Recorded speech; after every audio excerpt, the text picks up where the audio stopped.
Your effort creates your future. Create power. Full motivational story with this title.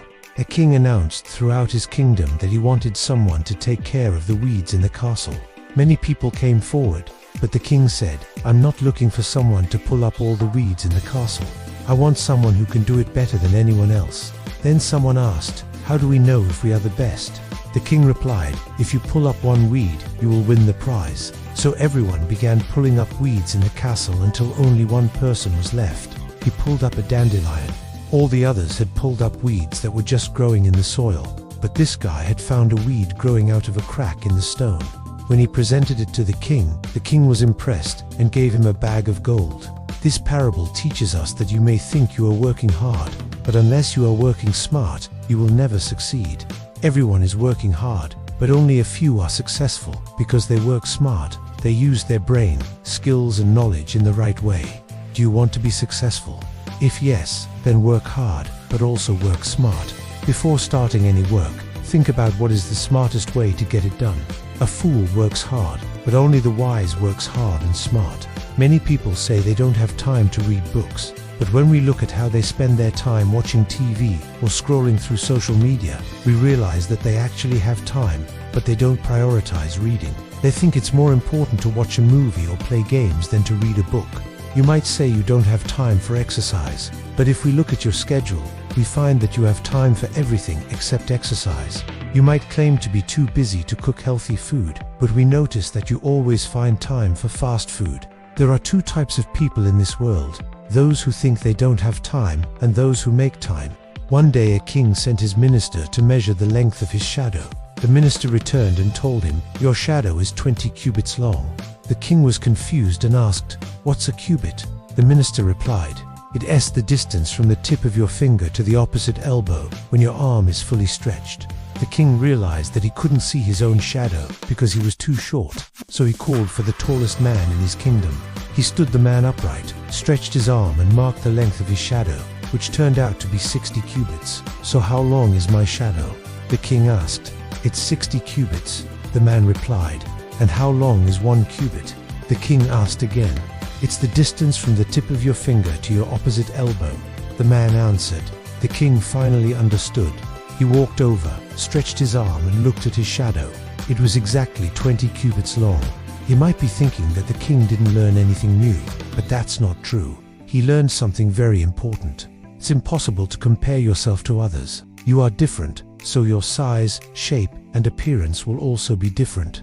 Only when you understand this will you stop comparing yourself to others and start appreciating your own life. But we don't often accept our differences. Instead, we try to change ourselves to look like someone else. We buy expensive clothes, accessories, and cosmetics to hide our appearance. We take loans, buy luxury cars, and post pictures on social media to show off our wealth. And if someone doesn't admire us, we feel upset. Why? Because we are too focused on our appearance and status symbols rather than on being the best version of ourselves. There was a young boy who lived near a lake. Every day on his way home from school, he would walk along the lake and throw stones into the water. One day, while throwing stones, he saw a man who was sitting quietly by the lake and seemed to be meditating. The boy walked up to him and asked, "What are you doing?" The man opened his eyes slowly and said, "I'm trying to find my reflection in the lake." The boy couldn't understand and asked, "But why?" The man replied, "Because I want to see who I am." The boy thought for a moment and then asked, "Then why don't you stand up?" The man was confused and asked, "Why should I stand up?" The boy said, "If you want to see who you are, you should stand up and then look into the lake." The man did as he was told and saw his reflection. He stood up, looked at his reflection and smiled. He thanked the boy for helping him and continued meditating. Many people in today's world are like that man. They spend most of their time looking at screens instead of spending time in nature. They scroll through social media, watch movies and TV shows, but they never take the time to reflect on their actions and think about their purpose in life. That's why it's important to take breaks from technology and spend time in nature.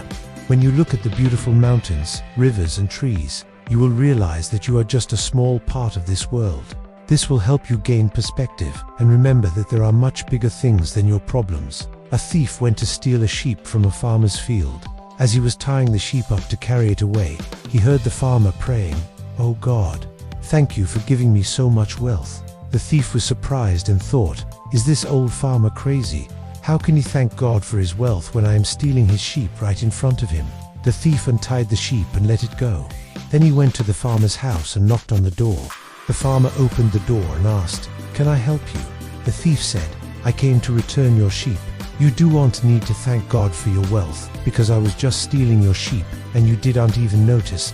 The farmer replied, "That's true, but I still thank God for my wealth, because if he hadn't blessed me with so much wealth, I wouldn't have been able to afford to lose a sheep. However, I must thank you for returning the sheep. Come in and have some tea." The thief was shocked. He had expected the farmer to call him a thief and yell at him, but instead the farmer invited him inside to have tea. The thief felt ashamed and wondered why the farmer wasn't angry. The farmer noticed his confusion and said, "I'm not angry, because I know that if I wasn't grateful for my blessings, I could easily become greedy and jealous of others. You can either leave now or stay here and work on my farm. I promise I won't treat you like a slave. If you work here for a year, you can take whatever you want from my farm, and I won't ask any questions." The thief accepted the offer and stayed on the farm. For the next 11 months, he worked hard and became one of the most valuable members of the team. The next year, he was given everything he wanted, and no one ever treated him like a thief again. The story teaches us that when we face challenges, we often blame fate, circumstances, or other people for our problems. But the truth is that our own negative thoughts and attitudes are the real cause of our troubles. If we choose to be positive and grateful for what we have, we can overcome any challenge. A famous writer was once invited to give a speech at a prestigious university. As he entered the campus, he saw many students sitting on benches, some talking loudly while others were deeply engaged in conversation.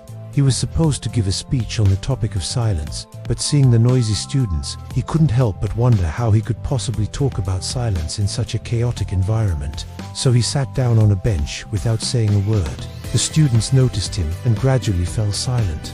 After a few minutes, someone asked him, "Are you going to speak now?" He replied, "I was waiting for you to become silent so I could start speaking." The students were embarrassed and apologized for the noise. The writer then delivered one of the most powerful speeches of his career. Sometimes in our eagerness to achieve success, we forget to listen. We think that talking more will help us succeed, but the opposite is true. Listening is an essential skill that we must develop if we want to achieve our goals. By learning to listen to others and being quiet ourselves, we will succeed faster than those who talk constantly.